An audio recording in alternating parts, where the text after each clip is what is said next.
So many thoughts. So many thoughts. Let's just do one. We'll start with one.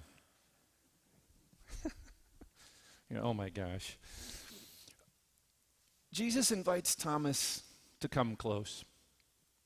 There's just so much going on there. It's funny, I've thought about it before, but it just hit me as I was reading it. It didn't actually say that he did it, though, did it?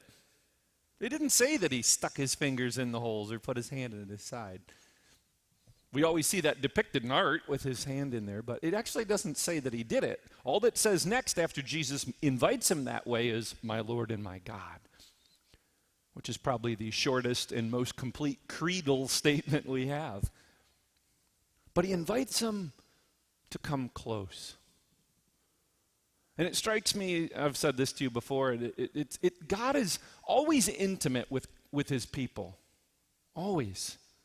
Right in the second creation account, God makes man up out of the humus, the dirt, and he breathes the breath of life into his nostrils. It's a very intimate gesture. If you don't believe me, try it to someone. Right? I make that joke a lot. It means something different now than it did 3 years ago when this gospel came up the last time. The idea of breathing on someone means something very different right now. And yet the call is the same. That God, throughout salvation history, has always invited us to come in, to be closer, to be intimate. And so Jesus does breathe the Spirit on them. Of course they don't respond, right? He commissioned them, and they do nothing with it. Don't ever forget that point. He commissions them, and they're like, "Sweet, it's great to see you."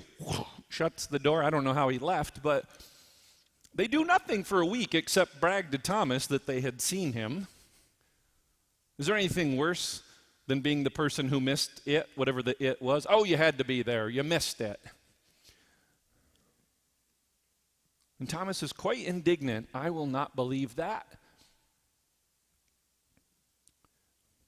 C.S. Lewis once said, "Look, if you want peace and joy and mercy and eternal life, then you have to get up close to it. You have to be in it. It's not a pill that you take. It's not a magazine that's sent to you that you read and give intellectual assent to. Our religion is a religion of participation, not of intellectual assent. We don't need a correspondence degree in theology. It's an invitation. And it's messy. It's never neat and clean. We'd want it to be. That's why we tend to stay in the center of our experiences in our lives, because it's safer there. But of course, Jesus said we would find him in the margins. We would find him out on the edges of the space. When he speaks of the final judgment, he says, when I was hungry, did you feed me? When I was naked, did you clothe me? When I was sick, did you visit me? Those are all margins, not in the center. And so the invitation and the challenge is always the same. And I believe that's why he does show up as he does, resurrected and still wounded, because that's the nature of life. The resurrection doesn't make it all better in that sense, right? It's not magic. It doesn't make you feel like you haven't been through Good Friday. It simply takes our Good Fridays and brings them power, and brings them wholeness, and brings them consummation, completeness. And so when we think of all the ways in which God has done that in our own lives, and then we're called to get in there, get intimate. And as I said, this homily, which I have preached before for different reasons, hits differently when we can't get in there the way we're used to. And so then the call becomes time for some discernment about what does it mean for us today. If we can't be present to each other in ways we have historically known or much prefer, or that we indeed believe to be more powerful. I imagine Jesus would have liked to have done it another way. Indeed, he prayed that, didn't he? Father, if there's another way to do this, let's do that. But not my will, but yours be done. And again, remember, it's not the will of God that Jesus suffers that way. It's simply the will of God that what is true happens. And what is true is that loss always precedes renewal in our universe. And so that truth has to be lived out in each and every way. You and I have had experiences of loss, but we have nothing to fear because we know renewal follows it. I just sent a picture this morning of one of our trees budding to one of my friends in the Philippines because they don't know trees like that. They don't have winter. They don't have fall or winter. And so I was showing them pictures of what the little helicopter seeds things are on a maple tree. Loss precedes renewal. We're visually watching it happen all around us.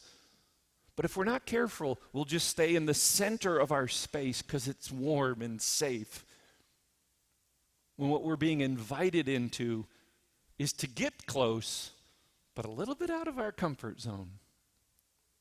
And so as we think about this liturgy, as we think about the time that we live in right now, as we think about this Eucharist that we're about to watch the mystery of God coming to us intimately, take my flesh within you, so that when we leave here, we have just experienced the very thing that God has always said that is true. The steadfastness of it. And I want you and I to believe in that. Believe in it. And have you ever thought of the word that way? Like, I believe in, we'll say it in the creed, right? I believe in God the Father. But not just in my head, but believe in my heart and my physical experience. How can I be present to others right now? Because, man, do people need it probably now more than ever. And so as we prepare to see the great mystery of this bread and wine become the body and blood, and then offered to us, not because we deserve it, but only because God's saying, I want you near me. I want you so near me that I want my presence in you. What a gift. But of course, his point in asking us to come and receive him is not to just go home and go, wow, but to go from here sharing the presence with others, to invite people. Because the world we live in is both wounded and it wounds, right? It's a wounded world, it's a broken world, and it needs the redemption that is possible through the resurrection of Christ. But in its wound, it wounds others. And that's why I said it always feels safer just to stay in our center. But we're being called out. The disciples eventually left that locked room. Thank God they did, or we wouldn't be here this morning. But it took them a while to find their center and then to accept that challenge to go out. So like I said, it's been a very disorienting time. Maybe it's worth some time of reflection just to say, okay, I've spent some time in my center, but I am being called. God has breathed on us the breath of life, and he's sending us out. What does that mean for you? What does that mean for me? How do I live the resurrection power? How do I believe in that truth that the world needs to know? If the world's ever going to get healed, it's through the healing of the resurrection. No other way. Not through intellectual assent, but through intimate experience of each other. And as I said, maybe now more than ever, the challenge to be creative in how we do that lies in front of us. And maybe quickly, I don't know, what does that look like? Well, let's spend some time in quiet listening to what God reveals to us. Because the God that conquered sin and death for us says, you can do this. Not because you're smart enough to figure it out, but because you believe in the truth. And the truth is that we are loved, and love always wins. Love conquered sin and death that day, And it will conquer the woundedness of our world if we truly believe in that truth. May God be praised.